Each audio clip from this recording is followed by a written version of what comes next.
Hello students, this is Abhishek Karma and you are watching Vidya's Thaliwale sir. So students आज हम आपके लेकर आए क्लास 10 सीबीएसई एनसीईआरटी का हिस्ट्री का फर्स्ट चैप्टर नेशनलिज्म यूरोप का 7th वीडियो लेक्चर। जी हाँ, इसके पहले इस हिस्ट्री के फर्स्ट चैप्टर नेशनलिज्म यूरोप के ऑलरेडी हम 6 वीडियो लेक्चर्स ला चुके हैं, जिसमें हमने वेरियस टाइप की थ्योरीज यानी कि नेशन स्टेट की थ्योरी, लिबरलिज्म, रिवोल्यूशनरी, ये सारी बातें हमने की है। इसके प्रीवियस वाले वीडियो लेक्चर हमने रोमांटिसिज्म के बारे में बात की रोमांटिसिज्म क्या होता है, जो साइंटिफिक चीजों के जस्ट अपोजिट होता है उसे हम क्या कहते हैं, रोमांटिसिज्म कहते हैं। ये सारा चीज हमने डिस्कस किया था और आज के इस वीडियो लेक्चर में हम डिस्कस करेंगे कि वीवर्स ने कौन सा रिवॉल्ट किया था, रिवॉल्ट का आउटब्रेक कब हुआ था और तो और मोनार्की को कैसे खत्म किया गया यूरोप के कंट्रीज में। ये सारी बातें हम आज डिस्कस करने वाले हैं। तो स्टूडेंट्स आज का वीडियो बहुत ज्यादा अमेजिंग और इंटरेस्टिंग होगा, वीडियो को एंड तक जरूर बने रहेगा। तो चलिए बिना कोई समय गवाए आज के इस अमेजिंग वीडियो को हम शुरू करते हैं। सो स्टूडेंट्स, इसके पिछले वाले वीडियो लेक्चर हमने बात की रोमांटिसिज्म की और हमने ये भी देखा कि कैसे यूरोप में हंगर, हार्डशिप और रिवॉल्ट तीनों साथ में चल रहे हैं। यानी कि हंगर, रिवॉल्ट, हार्डशिप, यानी लोग भूखे रहकर कड़ी मेहनत कर रहे हैं भूख मिटाने के लिए और साथ ही साथ रिवोल्ट भी कर रहे हैं। तो इन्हीं सब चीजों के बारे में हम डिस्कस करने वाले हैं। तो हमारा जो टॉपिक है वो है वीवर्स रिवॉल्ट ऑफ 1845। जी हाँ, बहुत इंपॉर्टेंट टॉपिक है। वीवर्स लोगों ने, जो भी यूरोप में वीवर्स थे, उन्होंने क्या किया था, 1845 में रिवॉल्ट किया था, उन्हें विद्रोह किया था, अपने गवर्नमेंट के खिलाफ, सरकार के खिलाफ, राजा के खिलाफ एक लड़ाई छेड़ दी थी। उसी की बात हम करने वाले हैं। अन्याय के खिलाफ हो रहे जो संघर्ष है उसी को रिवॉल्ट कहा गया है। वीवर्स रिवॉल्ट था, वीवर्स के ऊपर अत्याचार हो रहा था, इसलिए वीवर्स ने रिवॉल्ट किया। स्टूडेंट्स, आपको पता होगा, जैसे हमने फ्रेंच रिवॉल्यूशन में पढ़ा था कि कोई भी लोग रिवॉल्ट के लिए तब तैयार होते हैं जब उनके ऊपर कुछ अन्याय हो या फिर उनके ऊपर जो अन्याय हो रहा है उसके लेवल जो है क्रॉस हो जाए, हद से ज्यादा अन्याय होने लगे, लोगों की लिमिट जो है खत्म हो जाए, पेशेंस खत्म हो जाए और लोग क्या करें, रिवॉल्ट कर दें अपने हक के लिए, अपने हक को पाने के लिए। तो सेम चीज यहाँ पर भी हुई। यहाँ वीवर्स लोगों के साथ अन्याय होता था और एक दिन जब वीवर्स की लिमिट खत्म हो गई, पूरे उनका पेशेंस खत्म हो गया वीवर्स का, तो वीवर्स ने क्या किया, रिवॉल्ट शुरू कर दिया। किसके खिलाफ? अपने ही लोग, जिनके खिलाफ जो लोग उनके ऊपर अत्याचार करते हैं। अपने तो हम नहीं कर सकते उनके, बट वो लोग ही उन्हें जॉब देते थे, लेकिन उनका एक्सप्लॉयटेशन भी करते थे। तो हम उसी की बात करने वाले हैं। तो चलिए हम देखते हैं क्या है वीवर्स रिवॉल्ट। लेट अस सी। स्टूडेंट, सबसे पहली बात ये रिवॉल्ट हुआ का है, सवाल यही है क्वेश्चन। तो आपको ध्यान रखना है, वन वर्ड इसका क्वेश्चन बन सकता है। क्या क्वेश्चन बन सकता है कि जो रिवॉल्ट है, वीवर्स रिवॉल्ट है, कहाँ हुआ था? तो वन वर्ड में इसका आंसर क्या होगा? सिलेसिया विलेज में। जी हाँ, द रिवॉल्ट ऑफ वीवर्स या फिर the weavers revolt of 1845 took place या was held at Silesia village. कहाँ पे हुआ था ये? सिलेसिया विलेज में, है ना। तो ये एग्जाम के पॉइंट ऑफ व्यू से बहुत इंपॉर्टेंट है कि ये जो वीवर्स रिवॉल्ट है 1845 का, वो कहाँ पर हुआ था। तो आपको ध्यान रखना है, वन वर्ड में आ सकता है, it took place at Silesia village. अब यहाँ पर वीविंग वाज मेन ऑक्यूपेशन, ये भी एक सवाल बनता है। where was the weaving main occupation? In Silesia village weaving was the more main occupation. It was widespread occupation. जी हाँ, ये बहुत लोग तो करते ही थे, ये मेन तो था ही, इसके ऊपर सारे लोग डिपेंड तो थे ही, साथ ही साथ ये वाइड स्प्रेड में बहुत फैला हुआ था। यानी कि वीविंग के जितने भी टाइप्स होते हैं या वीविंग में जो भी वर्क होता है, जैसे थ्रेड बनाना, फिर उसका डाइंग करना, आपने पढ़ा होगा साइंस में ना, सिंथेटिक फाइबर्स वगैरह वाले चैप्टर में आपने पढ़ा होगा साइंस में कि कैसे वीविंग वाली प्रोसेस होती है। तो उसमें जो भी काम होता है, डाइंग करना हो, कलरिंग हो, जो भी काम होंगे, वीविंग हो, उन सब को यहाँ पर किया जाता था। यानी सिलेसिया विलेज में ये सारा काम किया जाता था। तो it took place at Silesia village. ध्यान क्या रखना आपको, weavers revolt of 1845 took place at Silesia village. ये पहला का जवाब हो गया। दूसरा क्वेश्चन आ सकता है, which occupation was the main in Silesia village. तो आपको बताना पड़ेगा weaving was the main occupation at Silesia village या फिर where weaving was more main occupation. तो आपको बताना पड़ेगा weaving was main occupation at Silesia village. जी हाँ, सिलेसिया विलेज में मेन ऑक्यूपेशन था, मेन ऑक्यूपेशन वीविंग था, ये आपको ध्यान रखना है। दूसरी बात कि workers were in extreme miserable conditions with desperate need for jobs. भले ही वीविंग जो है वहां पर वाइड स्प्रेड जॉब हो, वीविंग जो है मेन ऑक्यूपेशन लोगों का, लेकिन वहां के जो वीविंग वर्कर्स थे यानी वीवर्स थे, वहां काम करने वाले जो मजदूर या कामगार थे, वो बहुत ही माइजरेबल यानी कि दयनीय जीवन जी रहे थे, माइजरेबल लाइफ जी रहे थे। उनकी कंडीशन, उनकी स्थिति बहुत दयनीय थी, यानी बहुत गरीब थे, पेमेंट नहीं मिलता था, मिलता भी था तो बहुत कम वेजेस मिलता था, यानी बहुत कंडीशन खराब थी। या तो बेरोजगार थे, दूसरा जॉब मिलती थी तो पैसा बहुत कम मिलता था, वेजेस बहुत कम थे। तो ये ध्यान रखना है कि जो भी वर्कर्स हैं सिलेसिया विलेज में, वो बहुत ही एक्सट्रीम माइजरेबल कंडीशंस में जी रहे हैं। अत्यंत ही दयनीय स्थिति यानी बहुत ही गरीबी में जीवन व्यतीत कर रहे हैं। कौन लोग? वर्कर्स लोग, वीवर्स लोग। कहां पर? सिलीसिया विलेज में। और अगर उनकी कंडीशन खराब है यानी कि वो गरीब हैं बहुत, उन्हें जॉब नहीं मिली, बेरोजगार हैं, तो उन्हें जॉब की बहुत आवश्यकता होगी and they were very desperate for job, यानी उन्हें जैसे भी जॉब मिल जाए, जो भी जॉब मिल जाए, कितने भी कम पेमेंट मिल जाए, वो फट से कर लेंगे। क्यों? क्योंकि उनके पास कुछ भी जॉब नहीं है, उनकी कंडीशन बहुत खराब है, उनकी लाइफ जो एक्सट्रीम माइजरेबल कंडीशंस में गुजर रही है। तीसरी बात, hence contractors took advantage and reduced the price of goods they ordered। तो क्या होता था वहां पे? कॉन्ट्रैक्टर लोग होते थे, यानी सिलीसिया विलेज में क्या होता था? कॉन्ट्रैक्टर लोग आते थे, वो व्यूअर्स को कॉन्ट्रैक्ट देकर जाते थे। एक व्यूअर को या दो चार व्यूअर्स का जो ग्रुप होगा उसको कॉन्ट्रैक्ट देकर जाते थे कि हमें इतना सामान चाहिए, हमें 100 मीटर क्लॉथ चाहिए, आप हमको 15 दिन के अंदर बना के दे दो। तो उस तरह का कॉन्ट्रैक्ट देकर जाते थे। तो क्या होता था? कॉन्ट्रैक्ट दे तो थे लेकिन वो फायदा उठाते थे कॉन्ट्रैक्टर्स। कहीं पर कॉन्ट्रैक्ट देने का अगर मान लीजिए पर मीटर क्लॉथ अगर वो बनाएंगे वीवर्स तो उनको 100 रुपीज मिलेगा, जबकि कॉन्ट्रैक्टर बोलते थे हम आपको सिर्फ 40 रुपीज या 50 रुपीज देंगे अगर आप पर मीटर क्लॉथ बनाओगे तो, क्योंकि फायदा उठा रहे हैं, क्योंकि वीवर्स के पास कोई जॉब नहीं है। तो जिसके पास कोई जॉब नहीं है वो कैसी भी जॉब मिले, कितने भी कम पेमेंट की मिले, कितनी भी हार्ड जॉब मिले, कर लेता पर्सन, है ना। जैसी कहावत है कि मरता क्या ना करता। वीवर्स के पास कोई जॉब ही नहीं है, वो एक्सट्रीम माइजरेबल कंडीशंस में जी रहे हैं, तो कॉन्ट्रैक्टर जो भी दे रहे हैं थोड़ा बहुत, है ना, अन्याय कर रहे हैं, वो चुपचाप ले लेते हैं। कौन? वीवर्स लोग। ठीक, तो सॉरी वीवर्स बोल रहे, कॉन्ट्रैक्टर लोग उनको जॉब देते हैं, उनको कॉन्ट्रैक्ट देते हैं और वीवर्स लोग ले लेते हैं उसको। तो ये ध्यान रखने वाली बात है। तो यहाँ तक की कहानी क्या कहती है कि जो वीवर्स रिवॉल्ट है 1845 का, वो कहाँ पर हुआ था? सिलेसिया विलेज में हुआ था। जो क्या कहते हैं वीवर्स रिवॉल्ट है 1845, वो कहाँ पर हुआ था? सिलेसिया विलेज में हुआ था, जहां पर वीविंग क्या है? मेन ऑक्यूपेशन है। जहां पर वीविंग क्या है? मेन ऑक्यूपेशन है। तो आपको ये दो सवाल तो सीधे सीधे हो गए वन वर्ड वाले। Weavers revolt took place in Silesia village, the main occupation of weaving was in Silesia village, है ना, या in Silesia village the main occupation was weaving. ये यहाँ पर क्लियर होगा। दूसरा हमने देखा कि वर्कर्स की कंडीशन बहुत ही एक्सट्रीम माइजरेबल कंडीशन है, बहुत ही एक्सट्रीम माइजरेबल कंडीशन है वर्कर्स की। उनकी स्थिति दयनीय है बहुत, यानी बहुत गरीबी में जीवन व्यतीत कर रहे हैं। कौन लोग? वर्कर लोग। ठीक, और हमने देखा कि इसी बात का जो कॉन्ट्रैक्टर फायदा उठा रहे हैं। अगर वर्कर की कंडीशन बहुत खराब है तो वर्कर को क्या चाहिए होगी? जॉब चाहिए होगी, यानी बहुत बुरी तरीके से जॉब चाहिए होगी, यानी उनको जो भी मिले, जैसे भी मिले कर लेंगे। ज्यादा पेमेंट मिले तब भी, कम मिले तब भी। अब उनको पेमेंट तो ठीक ठाक देना चाहिए, नॉर्मल पेमेंट देना चाहिए, लेकिन जो कॉन्ट्रैक्टर थे वो उनकी इस बात का फायदा उठाते थे, वीवर्स की बात का। वीवर्स लोग गरीब हैं, उनके पास कोई जॉब नहीं है, तो कोई ऑप्शन नहीं है, तो या तो वो जॉब ऑफर करे 100 रुपीज पर डे के पेमेंट से या फिर 50 रुपीज पर डे के पेमेंट से, उनको लेना ही पड़ेगा वीवर्स को। वीवर के पास कोई ऑप्शन नहीं था, तो कॉन्ट्रैक्टर लोग वीवर्स की इसी माइजरेबल कंडीशन का फायदा उठाते थे और उन्हें कॉन्ट्रैक्ट देते थे। ठीक, Hence contractor took advantage and reduced the price of goods they order। और जो भी सामान ऑर्डर करते कौन लोग? कॉन्ट्रैक्टर लोग, वो उसकी कीमत पूरी कम कर देते थे। तो ये परेशानी का सामना करना पड़ रहा था किनको? व्यूअर्स का। यानी तो पहली खराब कंडीशन, ऊपर से क्या हो रहा है? उनको और सताया जा रहा है, उनका और एक्सप्लॉइटेशन किया जा रहा है, गलत पेमेंट देके, कम पेमेंट देके उनके सामान का। ठीक, contractor supplied them raw materials and give orders for finished textile. सामान बनाने के लिए जो भी प्रोडक्ट चाहिए, फॉर एग्जांपल कपड़ा बनाना है, टेक्सटाइल मींस कपड़ा बनाना है, तो क्या होता है? कॉन्ट्रैक्टर्स उन्हें रॉ मटेरियल लाकर देते हैं। रॉ मटेरियल मतलब क्या हो सकता है? कपड़ा लाकर, कपड़े बनाना है तो उसके लिए धागा लाकर देते होंगे, यार्न क्लॉथ का, है ना, यार्न लाकर देते होंगे, थ्रेड लाकर देते होंगे, साथ ही साथ डाइंग के लिए, कलरिंग के लिए उन्हें डाइज लाकर देते होंगे, कलर्स लाकर देते होंगे, और जो भी टूल्स लगते होंगे बनाने के लिए वो भी लाकर देते होंगे। और लेबर कौन रहेगा? वर्कर्स रहेंगे, यानी ये सारा सामान लाकर देंगे। इसीलिए कॉन्ट्रैक्टर लोग और भी कम पेमेंट उन्हें करते थे, किनको? व्यूअर्स को। तो contractor supplied them raw materials and give orders for finished textile. Contractor क्या करते थे? रॉ मटेरियल प्रोवाइड करते थे और ऑर्डर देते फिनिश्ड टेक्सटाइल के लिए, फिनिश्ड गुड्स के लिए ऑर्डर देते थे। और लास्ट बात की, but they drastically reduce the payment of workers. But भले ही रॉ मटेरियल लाकर देते हो और उन्हें जॉब देते हो, उन्हें ऑर्डर देते हो, लेकिन फिर भी ये क्या करते थे? Drastically reduced the payment of workers. से वर्कर्स का पेमेंट बहुत ज्यादा, हद से ज्यादा कम कर देते थे। They drastically reduce the payment of workers.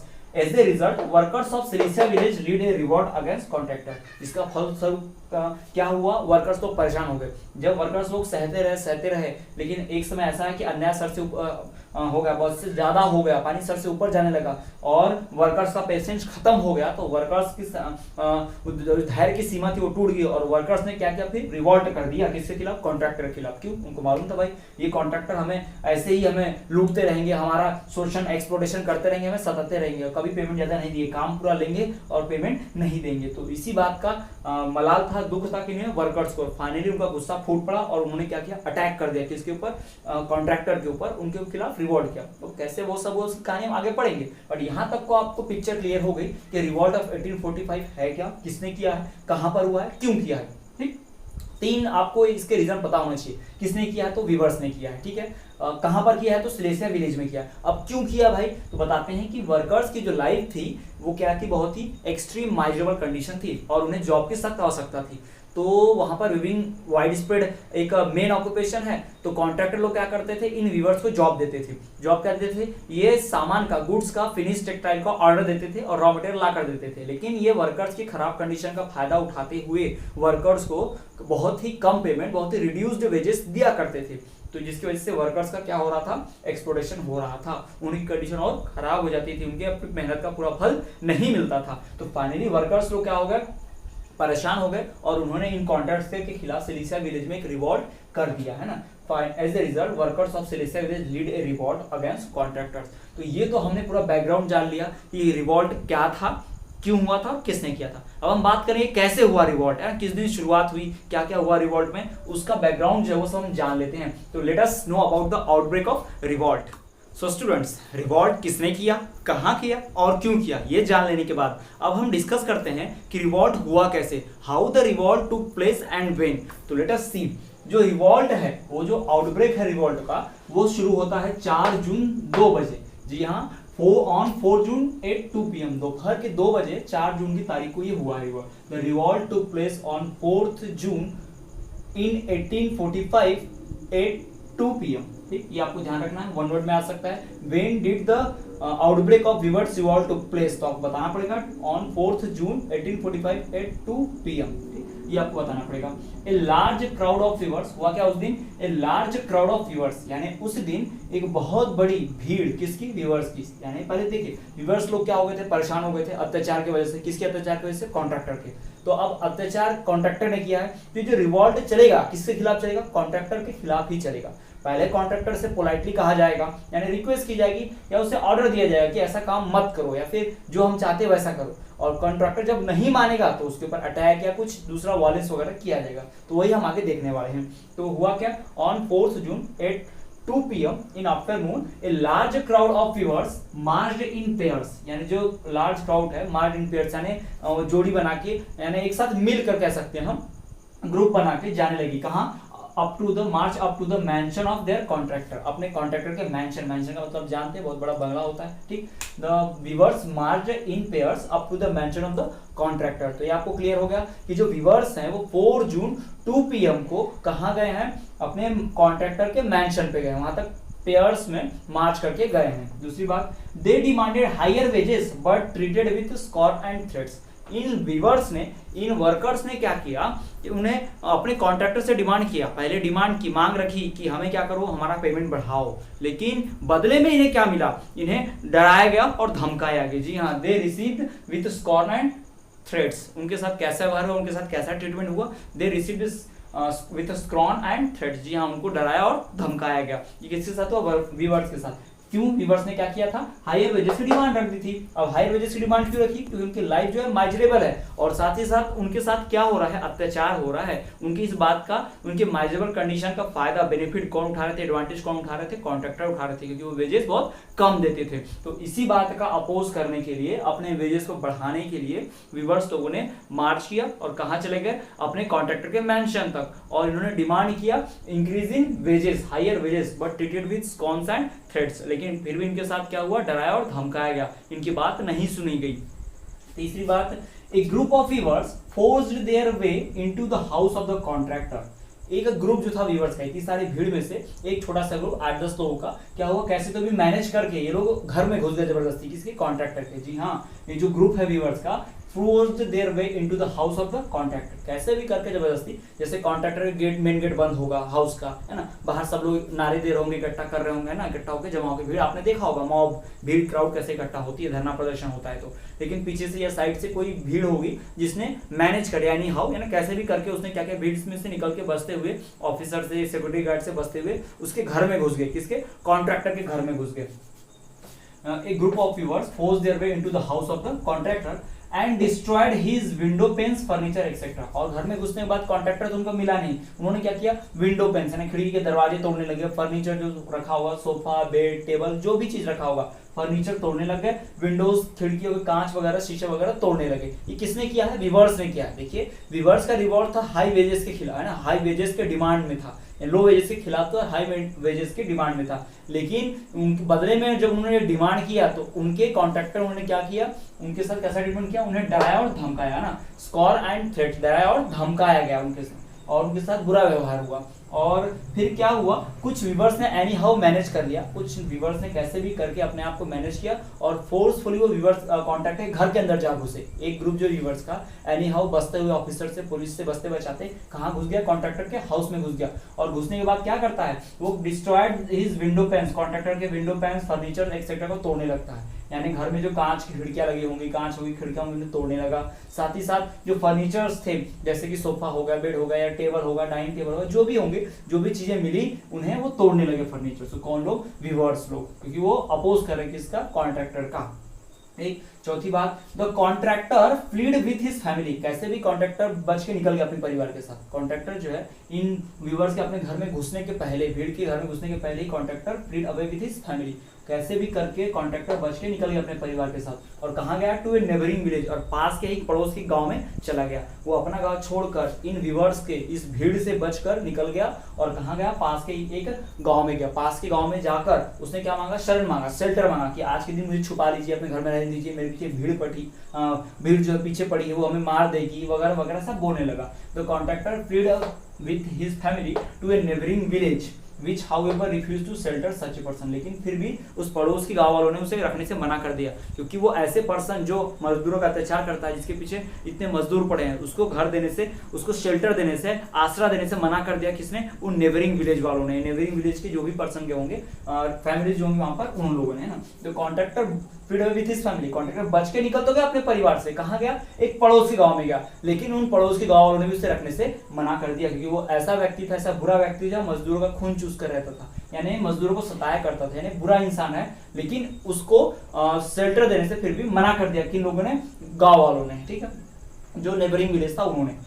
पांचवा point, then he requested the army, अब ना उसके लोग सुन रहे हैं, ना क्राउड सुन रहा है, व्यूअर्स सुन रहे हैं, ना ही पड़ोस वाले कोई और, तो उसकी हेल्प करने वाला कोई नहीं बचा। तो उस कॉन्ट्रैक्टर ने क्या किया, then he requested the army for help, उसने क्या किया, आर्मी से हेल्प की रिक्वेस्ट किया, उसने आर्मी से मदद मांगी कि हम, मेरी हेल्प कोई नहीं कर रहा, पुलिस हेल्प नहीं कर रही, गार्ड कुछ नहीं कर पा रहे, गांव के लोग भी मेरी मदद नहीं कर रहे हैं, तो मेरी हेल्प कीजिए। Then he requested the army for help and return within 24 hours with the army, और उसने आर्मी से हेल्प मांगी और 24 घंटे के भीतर ही क्या हुआ, वो वापस आया आर्मी लेकर, जी हाँ, फिर से अटैक करने, यानी जवाब देने, व्यूअर्स को भगाने, अपने घर से बदला लेने आया। कौन, ये contractor. Then he requested the army for help and return within 24 hours with the army, और आर्मी के साथ पूरी सेना लेकर आया। पहले वो अकेला था तो डर के भाग गया था परिवार को बचा के, लेकिन अब वो आर्मी की हेल्प लेके पूरी आर्मी लेकर आया है, कहां पर, विलेज में, है ना। Return within 24 hours with the army, army लेकर आया, आर्मी के साथ आया है। In exchange of rewards, reward 17 weavers were shot, और जब वो वापस आया तो इस रिवॉर्ड का बदला लेने के लिए, वीवर्स के रिवॉर्ड का बदला लेने के लिए उसने क्या किया, कॉन्ट्रैक्टर ने 17 मजदूरों को, 17 वीवर्स को गोली मार दी, है ना। 17 वीवर्स वर शॉट डेड, यानी 17 लोग की डेथ हो गई। तो यहाँ पर आपको कहानी समझ में आ गई पूरी तरह से कि रिवॉल्ट कैसे हुआ।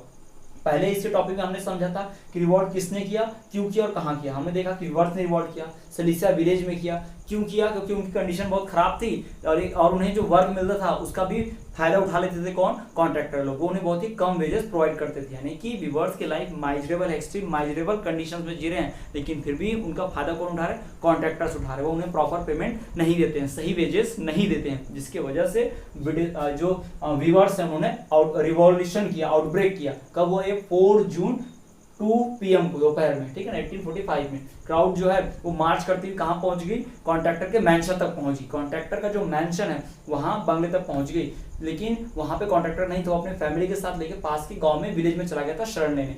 जो लेकिन फिर भी जब कॉन्ट्रैक्टर घर से बाहर निकल गया था तो उसी समय पे कुछ जो वीवर्स थे, एक ग्रुप था वीवर्स का, वो घर में कैसे भी करके जबरदस्ती घुस गया और विंडो पेन्स, फर्नीचर ये सब तोड़ने लग गया वहां पर, ठीक। फिर ये जो भागा हुआ था कॉन्ट्रैक्टर, उसने पास के विलेज में जाके हेल्प मांगी, लेकिन उसकी हेल्प, ऐसे आदमी की हेल्प करने से सबने मना कर दी। पास के नेबरिंग विलेज वालों ने भी ऐसे आदमी की हेल्प करने से मना कर दी। जब इस कॉन्ट्रैक्टर का हेल्पर कोई नहीं बचा, उसकी मदद करने वाला कोई नहीं बचा, तो इस कॉन्ट्रैक्टर ने आर्मी से हेल्प मांगा और आर्मी ने इसकी हेल्प की, और ये आर्मी के साथ अगले 24 आवर्स में वापस आया और बदला लेने के लिए रिवॉल्ट का। और क्या हुआ, the exchange of viewers revolt. इस रिवॉल्ट में, इस क्रांति में क्या हुआ, इसका रिजल्ट क्या निकला, 17 वीवर्स पर शॉट डेड, 17 वीवर्स को गोली मार दी गई थी। तो हम यहाँ पर कह सकते हैं कि आउटब्रेक का जो रिवॉल्ट है ना, आउटब्रेक का जो रिवॉल्ट है या फिर जो रिवॉल्यूशन है, उसका रिजल्ट ये निकला कि वर्कर्स को अपनी जान गंवाना पड़ी, है ना, 17 वर्कर्स को अपनी जान गंवानी पड़ी। तो ये हम यहाँ पर समझ पा रहे हैं कि आउटब्रेक किसने किया, कब किया, कहाँ किया, क्यों किया और कैसे हुआ, ये सारा चीज हमने समझ लिया है। अब हम बात करते हैं स्टूडेंट, चलिए अपने नेक्स्ट टॉपिक की। सो स्टूडेंट्स, हमने पढ़ा कि रिवॉल्ट किसने किया, कब किया, कहाँ किया और कैसे किया, ये सारी बातें हमने जान ली। अब हम ये जानेंगे कि कैसे मोनार्की का खात्मा हुआ, how the abolition of monarchy took place. जी हाँ, जो भी मोनार्की चल रही थी वहां पर, उसको खत्म करने का कारण, उसको खत्म करने का तरीका कौन सा अपनाया गया, उसे खत्म किसने किया और क्या वजह बनी जिसकी वजह से मोनार्की को हटना पड़ा, और क्या वजह बनी कि वहां रिपब्लिक आना पड़ा, यानी कि मोनार्की हटी है, रिपब्लिक आया है। ये सब कैसे हुआ है, यही हम जानने वाले हैं इस वीडियो लेक्चर के इस पार्ट में। तो चलिए हम देखते हैं कि कैसे एब्डिक्शन ऑफ मोनार्की हुआ, मोनार्क को कैसे हटाया गया, कैसे मजबूर किया गया उसे राजगद्दी छोड़ने के लिए, यानी अपनी पोस्ट छोड़ने के लिए, राजा की पोस्ट छोड़ देने के लिए, मोनार्की खत्म करके रिपब्लिक लाने के लिए, कॉन्स्टिट्यूशन के थ्रू वर्क करने के लिए ये कैसे मजबूर किया गया, यही सब हम जानेंगे। तो देखिए पहला पॉइंट क्या कहता है, the rise of food prices due to the bad harvest lead to widespread pauperism या फिर बेगारलीनेस। इसको आपको डिटेल में समझाते हैं, पहले तो समझिए। कहानी कुछ ऐसी है कि पूरे यूरोप में उस कंडीशन में, वो फ्रांस में भी क्या हो रहा है, बैड हार्वेस्ट हुआ है। बैड हार्वेस्ट हुआ है मतलब क्या, खराब फसल हुई है, बारिश सही से नहीं हुई, इरिगेशन के लिए प्रॉपर वाटर नहीं मिला, जिसकी वजह से फसल खराब हो गई। अब फसल खराब हुई है जिसकी वजह से क्या रिजल्ट निकलेगा, फूड प्राइसेस क्या हो जाएंगे, अपने आप हाई हो जाएंगे। अगर जो प्रोडक्शन है वो घटेगा तो जो प्राइसेस है अपने आप हाई हो जाएंगी, यानी कम अनाज होगा तो उसकी कीमत ज्यादा होगी, ठीक। तो prices rises of food due to the bad harvest, this lead to widespread pauperism. Pauperism का मतलब होता है भिखारीपना या फिर बेगारलीनेस बोल सकते हैं, इसको हमने भीख मांगने की प्रवृत्ति लोगों में बढ़ गई, या फिर इसको भुखमरी या फिर स्टारवेशन भी कह सकते हैं, यानी खाना न मिलने की वजह से लोग भीख मांगने को मंजूर हो गए, लोग भूखे मरने लग गए, स्टारवेशन भी इसको बोल सकते हैं। The rise of food prices due to the bad harvest. जी हाँ, फूड प्राइसेस बढ़ी। अब क्यों बढ़ी, क्योंकि बैड हार्वेस्ट हुआ है ना, खराब फसल हुई है, पानी नहीं बरसा होगा, बारिश नहीं है होगी, तो इरिगेशन नहीं हुआ, इरिगेशन नहीं हुआ तो फसल खराब होने लगी, जिसकी वजह से क्रॉप कम होगी। अब कम क्रॉप है तो उसको ज्यादा प्राइस में बेचा जाएगा, तो प्राइसेस अपने आप क्या हो जाएंगे, ऑब्वियसली हाई हो जाएंगी, ठीक। जिसकी वजह से चारों ओर बड़े तौर पर क्या फैल गया, पॉपरिज्म फैल गया। पॉपरिज्म का मतलब होता है बेगारलीनेस, यानी कि लोग भीख मांगने को मजबूर हो गए, या फिर हम इसे कह सकते हैं भुखमरी वाली कंडीशंस आ गई पूरी कंट्री में, है ना। फिर फाइनली आगे चल के इन 1848 ड्यू टू फूड शॉर्टेज, है ना, खाने की कमी के कारण 1848 में क्या हुआ, in 1848 due to food shortage and widespread unemployment the people या फिर population कह लीजिए, the population of Paris came out on the roads। जी हाँ, क्या हुआ 1848 में वो सारे के सारे सड़कों पर निकलने को मजबूर हो गए। जी हाँ, ये जो भी लोग हैं उनको मजबूर होना पड़ा। किस कारण से मजबूर होना पड़ा, फूड शॉर्टेज, खाने की कमी हो गई, और वाइड स्प्रेड अनएम्प्लॉयमेंट, चारों तरफ बेरोजगारी फैल गई। जो इस कंट्री में अभी हमारे कंडीशन फैल रही है, देख रहे हैं आप, लॉकडाउन की वजह से हर किसी की जॉब जा रही है, लोगों को जॉब नहीं मिल रही है, खाने की किल्लत हो रही है, तो उसी तरह की कंडीशन वहां भी फैल गई थी। पर वहां पे रीजन क्या था, बैड हार्वेस्ट। बैड हार्वेस्ट की वजह से फूड शॉर्टेज हो गया, फूड शॉर्टेज की वजह से अनएम्प्लॉयमेंट भी था, और इन फूड शॉर्टेज और अनएम्प्लॉयमेंट की वजह से जनता परेशान हो गई, मजबूर हो गई, कहां पर निकलने के लिए, सड़कों पर निकलने के लिए, है ना। Population came out on the road of the Paris. जी हाँ, पूरे पेरिस की जनता रोड पर आ गई, सड़क पर आ गई। फ्रांस में चारों तरफ क्या फैला था, फूड शॉर्टेज था। ये हम प्रीवियस क्लास में पढ़ चुके हैं ना, हमने इकोनॉमिक कंडीशन के बारे में पढ़ा है, हमने सब्सटेंसेस क्राइसिस के बारे में पढ़ा है। फ्रेंच रिवॉल्यूशन हमने पढ़ा था कि कैसे बैड हार्वेस्ट की वजह से प्राइसेस राइज हो गए थे, पॉपुलेशन बढ़ गई थी, ये सब हमने देखा था, है ना। तो 1848 में due to food shortage and wide spread unemployment the population of Paris came out on the roads. पूरी जनता सड़कों पर आ गई। सड़कों पर आ गई इसका मतलब नहीं है सड़क जाम कर रहे हैं, सड़कों पर आगे इसका ये मतलब है कि लोग नारेबाजी कर रहे हैं सरकार के खिलाफ, लोग सरकार का विरोध कर रहे हैं, लोग जगह जगह नारे लगा रहे हैं, पोस्टर बैनर दिखा रहे हैं इन्हें सरकार को, और उन्हें कह रहे हैं कि उन्हें जॉब चाहिए, उन्हें खाना चाहिए, या फिर इस मोनार्क को हटाओ, या तो मोनार्क अपना काम अच्छे से करे या फिर वो अपनी जो पोस्ट है वो छोड़ दे, राजगद्दी छोड़ दे। ठीक, barricades were erected and Louis Philippe जो मोनार्क है ना, वॉज फोर्स टू फ्ली।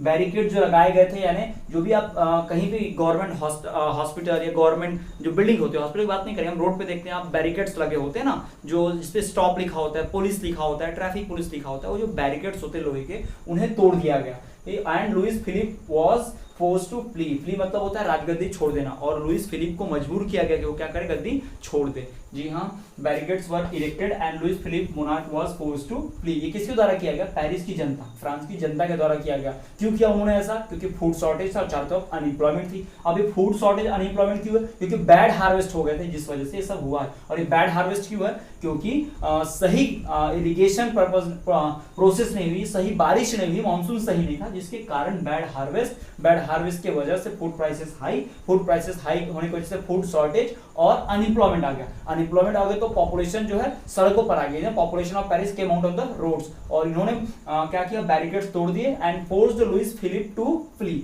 और इस लुइस फिलिप मोनार्क को फोर्स किया कि वो क्या करे, अपनी राजगद्दी छोड़ दे, अपनी पोस्ट छोड़ दे। ठीक, इन नेशनल असेंबली प्रोक्लेम्ड रिपब्लिक। अब जब उसने राजगद्दी छोड़ दी, उस राजा ने, मोनार्क लुइस फिलिप ने राजगद्दी छोड़ दी, तो अब मोनार्की नहीं रही है, तो अब रिपब्लिक चाहिए। तो रिपब्लिक चाहिए कि लोगों ने क्या किया? खुद ही एक नेशनल असेंबली बना ली।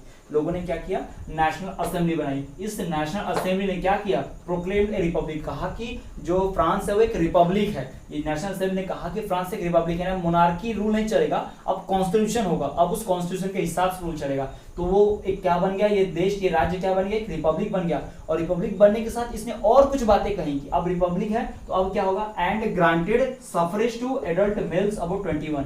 सफरेज का मतलब होता है वोटिंग अधिकार, वोटिंग राइट्स बोलते हैं सफरेज का मतलब। एंड इस नेशनल असेंबली ने क्या किया? रिपब्लिक बनाया और क्या प्रदान किया? ग्रांट मतलब प्रदान किया। क्या किया? एडल्ट मेल्स को सफरेज प्रदान किया, यानी जो भी मेल्स 21 के अबव है वो वोट दे सकते हैं, नेशनल असेंबली चुन सकते हैं, इलेक्शन में भाग ले सकते हैं। And guaranteed the right to work, और सभी को राइट टू वर्क यानी कि काम का अधिकार, काम करने का अधिकार दिया है कि हर किसी को काम करने का अधिकार है। जो बेरोजगार है उनको जॉब देना, इससे ये मतलब है, यानी एम्प्लॉयमेंट क्रिएट करना, ये इसका मतलब है। ठीक, इवेंट्स ऑफ फरवरी 1848। जी हाँ, फरवरी 1840 में जो इवेंट्स हुए हैं had brought about the abdiction of monarchy। जी हाँ, 1848 में जो भी इवेंट्स हुए फ्रांस में, वो रिस्पॉन्सिबल है मोनार्की के एब्डिकेशन के लिए, यानी खात्मे के लिए। मोनार्की का हटना किसका रिजल्ट है? फ्रांस में हुए 1848 में जो भी इवेंट्स हुए हैं, फरवरी 1848 में जो भी इवेंट्स हुए हैं, फरवरी रिवॉल्यूशन भी जिसे कहा जाता है, फरवरी 1840 में जो भी इवेंट्स हुए हैं, उन्हीं सब की बदौलत क्या किया गया है? मोनार्की को हटाया गया है। तो स्टूडेंट्स, आपको यहाँ पर सामने पूरा क्लियर है कंडीशन कि मोनार्की कैसे हटी है। पहली बात तो ये कि फूड प्राइसेस बढ़ रहे थे। क्यों बढ़ रहे थे? क्योंकि बैड हार्वेस्ट हो गई थी, जिसकी वजह से क्या हुआ? चारों तरफ पॉपुलिज्म यानी कि भूखमरी, यानी कि बेगारीनेस, यानी भीख मांगने की प्रवृत्ति, लोगों में पास खाना नहीं था, लोग जब जब खाना मांगते थे, भीख मांगते थे। ये कंडीशन पूरे यूरोप में फैल गई है। यूरोप कहीं तो पूरा फ्रांस या पेरिस में कह सकते हैं। ठीक, दूसरा कि 1848 में due to food shortage and unemployment, wide spread unemployment, बड़े तौर पर बेरोजगारी और खाने की कमी के कारण पेरिस की जो जनता है, population of Paris force to come out on the roads, जो जनता है मजबूर होगी सड़कों पर उतरने के लिए। और किसके खिलाफ उतर गई? अपने मोनार्क के खिलाफ। मोनार्क्स को गालियां देती हुई, मोनार्क्स को राजगद्दी छोड़ने के लिए कहती हुई, और रिपब्लिक बनाने के लिए, यानी कॉन्स्टिट्यूशन लाने के लिए कहती हुई जनता। ठीक, और इन्होंने क्या किया? इस पॉपुलेशन ने बैरिकेड्स तोड़ दिए, barricades were erected and Louis Philippe was forced to flee. और इस लुइस फिलिप मोनार्च को फोर्स किया गया कि वो राजगद्दी छोड़ दे। और फिर एक नेशनल असेंबली बनी। इस नेशनल असेंबली ने क्या किया? प्रोक्लेम किया कि फ्रांस अब क्या रहेगा? रिपब्लिक रहेगा। इसने गारंटेड क्या किया कि यूनिवर्सल सफरेज रहेगा, guaranteed suffrage to adult males about 21, जो भी 21 ईयर्स के मेल हैं या उससे ऊपर 21 के ऊपर जो मेल्स होंगे उन सभी को वोटिंग राइट्स मिलेंगे। ऐसा किसने ग्रांट किया है? नेशनल असेंबली ने। गौर करने वाली बात यह है कि अभी तक यूनिवर्सल एडल्ट फ्रेंचाइज नहीं है। यूनिवर्सल एडल्ट फ्रेंचाइज का मतलब आप जानते हैं 18 साल के ऊपर सभी वोट दे सकते हैं, लेकिन यहाँ पर सिर्फ 21 है। यूनिवर्सल सफरेज भी नहीं बोलेंगे क्योंकि विमेन्स को तो यहाँ वोट देने का अधिकार नहीं है, ये सिर्फ सफरेज है। आपको ये टर्म क्लियर कर देते हैं हम। अगर सफरेज आता है, सफरेज का मतलब होता है वोट देने का अधिकार। सफरेज है तो सिर्फ मेल को वोट देने का अधिकार होगा। यूनिवर्सल सफरेज होगा तो मेन और वीमेन दोनों को वोट देने का अधिकार होगा। और यूनिवर्सल एडल्ट फ्रेंचाइज यानी कि यूएएफ होगा तो 18 साल के ऊपर मेल फीमेल जो भी होंगे 18 साल के होंगे तो वोट देने का अधिकार होगा। यानी कि यहाँ 3 कैटेगरी होती है वोटिंग राइट्स प्रोवाइड करने वाली, है ना। अगर सिर्फ मेल को मिलती है 21 के वो तो उसको सफरेज बोलते हैं, मेल फीमेल दोनों को मिलती है 21 के ऊपर तो उसको यूनिवर्सल सफरेज कहते हैं। और मेल फीमेल दोनों जो कि 18 हो, 18 से ऊपर के उन सभी को वोटिंग राइट समान देने को मिलते हैं तो उसको हम यूनिवर्सल एडल्ट फ्रेंचाइज यानी कि यूएएफ कह देते हैं। तो स्टूडेंट्स ये यहाँ पर किसने प्रोक्लेम किया? ये फ्रांस की जो नेशनल असेंबली बनी थी, न्यूली फॉर्म नेशनल असेंबली थी, उसने प्रोक्लेम किया कि फ्रांस रिपब्लिक होगा, सबको सफरेज मिलेगा जो अबव 21 एडल्ट मेल्स हैं उनको, और साथ ही साथ सबको राइट टू वर्क गारंटेड है, यानी सबको काम करने अधिकार मिलेगा। यानी अब ये रिपब्लिक काम करेगी एम्प्लॉयमेंट जनरेशन के लिए, रोजगार लाने के लिए और फूड की कमी को पूरा करने के लिए, जो खाने की कमी हो गई, फूड शॉर्टेज हो गया, उसको हटाने के लिए। और events of February 1848 in France lead to the abdication of monarchy. और कहा यह गया कि फाइनली 1848 फ्रांस में जो भी इवेंट्स हुए, फरवरी 1848 में फ्रांस में जो इवेंट्स हुए वही रिस्पॉन्सिबल हुए हैं किसके लिए? मोनार्की के एब्डिशन के लिए। उसी वजह से मोनार्की क्या हुई है? खत्म हुई है। कहां पर? फ्रांस में, पेरिस में। सो स्टूडेंट्स, आज के स्टूडियो लेक्चर में हमने बात की रिवर्स रिवॉल्ट के बारे में। हमने देखा कि रिवर्स रिवॉल्ट किसने किया, क्यों किया और कहाँ किया। हमने ये भी देखा कि फिर रिवर्स का रिवॉल्ट जो कैसे हुआ, आउटब्रेक ऑफ रिवॉल्ट हमने देखा, पूरे कारण देखकर पूरा का पूरा प्रोसीजर पढ़ा कि कैसे हुआ, इवेंट बाय इवेंट हमने देखा। फिर उसके बाद हमने बात की एब्डिशन ऑफ मोनार्की की। हमने ये भी देखा कि मोनार्की कैसे हटी। हमने देखा कि कैसे बैड हार्वेस्ट की वजह से फूड शॉर्टेज होता है, फूड शॉर्टेज की वजह से वाइड स्प्रेड अनएम्प्लॉयमेंट आ जाती है, पॉपुलिज्म की बेगारलीनेस यानी कि स्टार्वेशन की कंडीशन आ जाती है, और पॉपुलेशन अनकंट्रोल होती है। पॉपुलेशन जो है एंग्री भी होती है, वो किसके खिलाफ? राजा के खिलाफ, मोनार्क के खिलाफ। और वो क्या करती है? बैरिकेड को तोड़ते हुए मोनार्क को फ्ली करने का, लुइस फिलिप को फ्ली करने का, राजगद्दी छोड़ने का ऑप्शन देती है। और नेशनल असेंबली फॉर्म की जाती है, और ये नेशनल असेंबली क्या करती है? फ्रांस को रिपब्लिक डिक्लेयर करती है। साथ ही साथ 21 ईयर्स के जो एबो मेल्स है यानी कि जो भी एडल्ट मेल्स है उन्हें सफरेज देती है, वोटिंग राइट देती है, और साथ ही साथ सभी को राइट टू वर्क गारंटेड करती है। तो ये सारी चीजें हुई कहाँ पर? फ्रांस में, पेरिस में। और जो भी इवेंट्स फरवरी 1848 में हुए थे फ्रांस में, वही रिस्पॉन्सिबल हुए for the abdication of monarchy, वही मोनार्की खत्म होने के लिए रिस्पॉन्सिबल है। तो स्टूडेंट्स, आज की वीडियो लेक्चर में इतना ही। आई होप वीडियो लेक्चर आपको पसंद आया होगा। वीडियो को लाइक कीजिए, अपने फ्रेंड के साथ ज़्यादा शेयर कीजिए ताकि वो भी नॉलेज गेन कर पाए। तो चलिए दोस्तों, इसी चैनल आप देखते रहिए हमारे चैनल को और बने रहिए विद्यास्थली वाले सर।